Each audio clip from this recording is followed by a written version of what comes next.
અરવલ્લીથી સમાચાર સામે આવી રહ્યા છે। અરવલ્લીના બાળ શહેરમાં હાઈવે રોડ પર મોતની સવારીના દ્રશ્યો સામે આવી રહ્યા છે।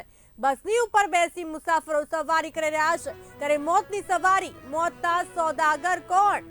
આરટીઓ, બાળ પોલીસ, ટ્રાફિક જમાદારની કામગીરીમાં ઘોર બેદરકારી જોવા મળી રહી છે, ત્યારે જવાબદારો સામે પગલાં લે તેવી નગરજનોની માંગ ઉઠી છે। જીવના જોખમે લોકો મુસાફરી કરતા હોવાનો વિડીયો આપ અમારા ટીવી સ્ક્રીન પર જોઈ શકો છો। વાયરલ વિડીયોમાં લોકો જે છે જીવના જોખમે મોતની સવારી કરી રહ્યા છે, ત્યારે પોલીસ વાહન ચાલકો પાસેથી હપ્તા લે છે તેવું લોકમુખે ચર્ચાઈ રહ્યું છે।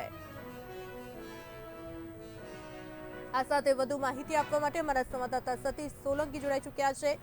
સતીશજી, અરવલ્લીના બાળ શહેરમાં મોતની સવારીના દ્રશ્યો સામે આવી રહ્યા છે। બસ પર એક સાથે 1 થી 10 લોકો જે છે આવી રીતે મોતની સવારી કરતા જોખમી રીતે નજરે પડી રહ્યા છે। શું કહેશો આપ આ મામલે?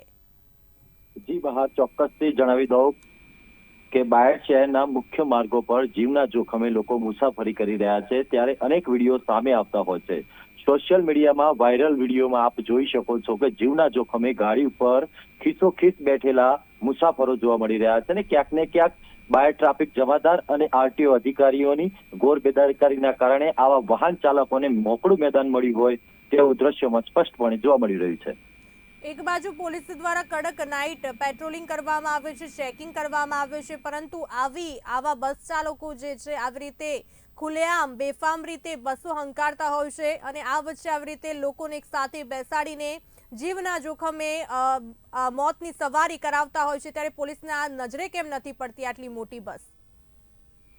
જી ચોક્કસથી જણાવી દઉં કે બાયડ ટ્રાફિકની પોલીસની કામગીરી પર અનેક સવાલો ઉભા થઈ રહ્યા છે, અને રાત્રિ પેટ્રોલિંગના પોકળ દાવા સાબિત થઈ રહ્યા છે।